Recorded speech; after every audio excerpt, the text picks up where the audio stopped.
Selamat siang. Terima kasih atas kesempatan yang diberikan kepada kelompok kami. Kami dari kelompok 7 akan membahas mengenai studi kasus PT Asuransi Jiwasraya. Sebelum itu, kami akan memperkenalkan diri. Yang pertama, Nelsi Nindi Mewanglo saya sendiri. Yang kedua, Muhammad Syafiq Sumule. Yang ketiga, Olivia Ayu Lestari.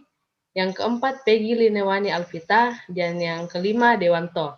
Tanpa membuang-buang waktu, langsung saja kita masuk dalam materi yang pertama, disilahkan.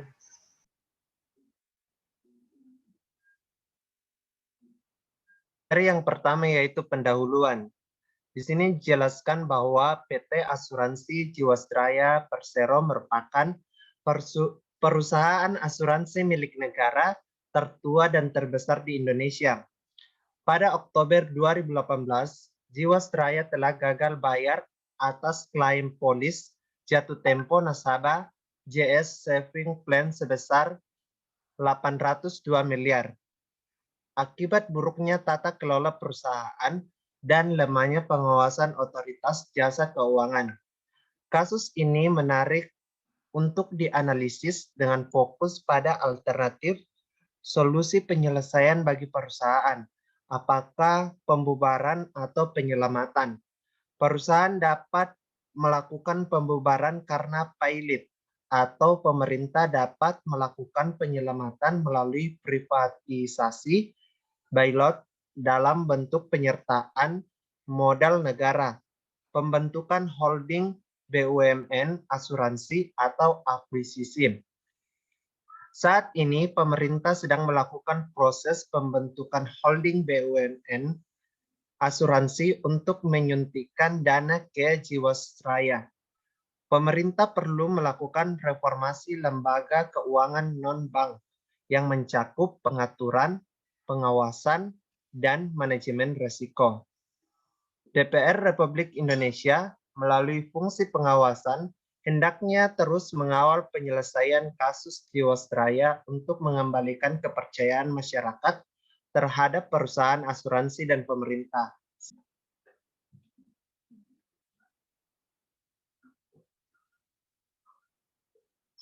Materi selanjutnya yaitu kronologi. Yang pertama itu Kementerian BUMN dan Otoritas Jasa Keuangan atau OJK menyatakan ekuitas Jiwasraya tercatat negatif 3,29 triliun. Yang kedua itu Badan Pemeriksaan Keuangan atau BPK memberikan opini disclaimer atau tidak menyatakan pendapat untuk laporan keuangan 2006 sampai 2007 lantaran penyajian informasi cadangan tidak dapat diyakini sebenarnya. Selanjutnya yaitu Jiwasraya melanjutkan skema reasuransi dan mencatatkan surplus sebesar 1,3 triliun pada akhir 2011. Di tengah permasalahan keuangan, Jiwasraya mengelontarkan sponsor untuk klub sepak bola asal Inggris, Manchester City. Yang terakhir itu laporan keuangan Jiwasraya pada 2017 positif dengan raihan pendapatan premi dari produk JS Saving Plan mencapai 21 triliun. Selain itu, perseroan meraup laba 2,4 triliun, naik 37,64% dari tahun 2016.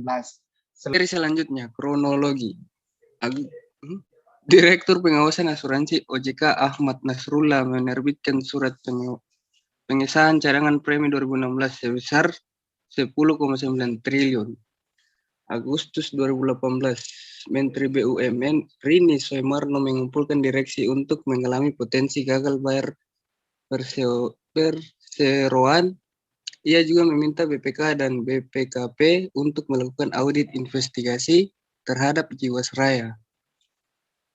Pada Oktober sampai November 2018, masalah tekanan likuiditas Jiwasraya mulai tercium publik. Perseroan mengumumkan tidak dapat membayar klaim polis jatuh tempo nasabah JS Saving Plan sebesar 802 miliar. Selanjutnya, 2019, November 2019, Kementerian BUMN dibawa ke kepemimpinan Erick Thohir mengaku melaporkan indikasi kecurangan di Jiwasraya Kejaksaan Agung.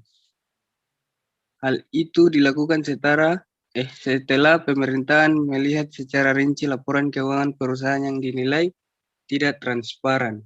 Desember 2019, penyidikan Kejagung terhadap kasus dugaan korupsi Jiwasraya menyebut ada pelanggaran prinsip kehati-hatian dalam berinvestasi. Jaksa Agung ST Burhanuddin bahkan mengatakan Jiwasraya bahwa banyak menerbitkan 96 dana investasi pada aset-aset berisiko. Materi selanjutnya itu pembubaran atau penyelamatan.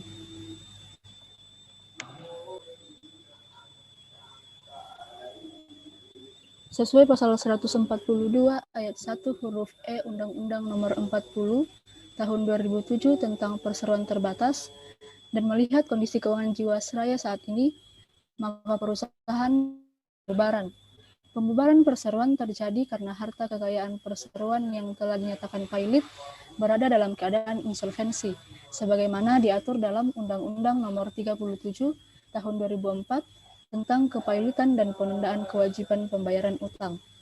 Kondisi keuangan Jiwasraya dalam keadaan insolvensi terjadi sejak tahun 2002. Jadi, manajemen Jiwasraya sebenarnya dapat menyatakan pailit, sehingga dapat melakukan penundaan kewajiban pembayaran utang. Alternatif solusi lainnya adalah jika pemerintah akan menyelamatkan Jiwasraya, maka ada beberapa solusi yang dapat dilakukan, yaitu pertama, privatisasi, yang kedua, bailot atau dana talangan dalam bentuk penyertaan modal negara PMN dari APBN, dan yang ketiga, pembentukan holding BUMN asuransi. Privatisasi dilakukan dengan tetap menjaga pemerintah sebagai pemilik saham mayoritas di atas 50%, dengan kebutuhan dana 30 triliun rupiah untuk memenuhi risk-based capital atau RBC yang diatur OJK sebesar 120%. Namun demikian, untuk melakukan privatisasi, kondisi keuangan Jiwasraya harus dalam keadaan sehat, sehingga memiliki nilai jual tinggi untuk memenuhi kebutuhan dana yang cukup besar. Selanjutnya masih pada pembubaran atau penyelamatan.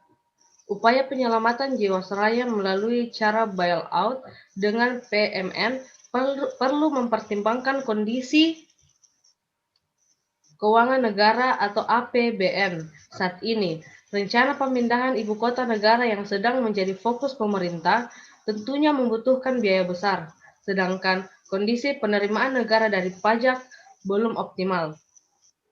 Pemerintahan masih membutuhkan dana di luar APBN untuk merealisasikan program pembangunan. Untuk itu, penyelesaian Jiwasraya melalui bailout PMN perlu menyertakan alternatif solusi sumber dananya, apakah melalui penerbitan obligasi surat utang negara atau pinjaman dari luar negeri. Dalam hal ini, pemerintah harus hati-hati dalam memutuskannya. Apabila penyelamatan Jiwasraya dilakukan melalui holding BUMN asuransi, maka harus memperhitungkan kemampuan holding BUMN asuransi tersebut untuk menyerap obligasi Jiwasraya sekitar 4-5 triliun.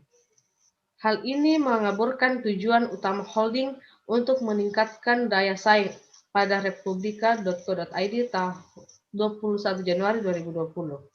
Ada 7 perusahaan asuransi pemerintah, yaitu Perum Jamkrindo, PT Asapri, PT Asuransi Ekspor Indonesia, PT Askrindo, PT Asuransi Jasa Raharja, PT Asuransi Jasa Indonesia atau Jasindo, dan Jiwasraya yang dapat terlibat dalam holding BUMN.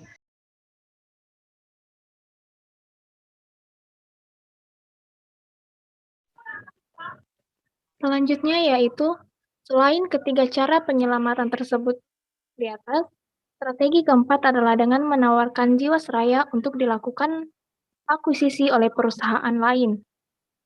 Dari keempat alternatif solusi penyelamatan di atas, pembentukan holding BUMN, asuransi, dan akuisisi oleh perusahaan lain merupakan cara yang paling memungkinkan untuk menyelamatkan Jiwasraya untuk kepentingan kewajiban membayar polis nasabah yang masih menjadi utang perusahaan. Saat ini, upaya yang sedang dilakukan pemerintah yaitu melakukan pembentukan holding BUMN asuransi.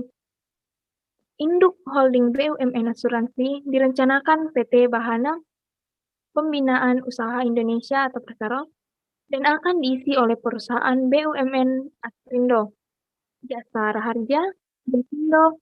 Pembentukan holding BUMN asuransi tersebut dilakukan melalui pembuatan peraturan pemerintah atau PP yang kini sedang dalam tahap penyusunan sebagai dasar hukumnya. Holding BUMN asuransi diharapkan akan terbentuk paling lambat pada kuartal 2 tahun 2020. Dengan demikian, Jiwasraya akan mendapat suntikan dana dari holding BUMN. Dari Kompas.com 16 Januari 2020.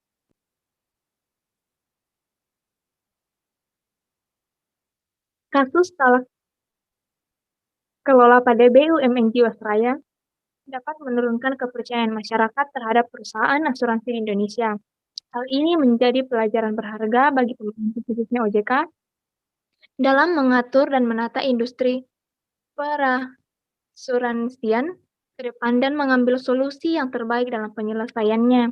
Penyelamatan dana nasabah dan investor merupakan upaya yang mendesak untuk dilakukan pemerintah ke depan. Perlu terus dilakukan pengawasan intensif untuk menjaga stabilitas sistem keuangan, khususnya industri perasuransian.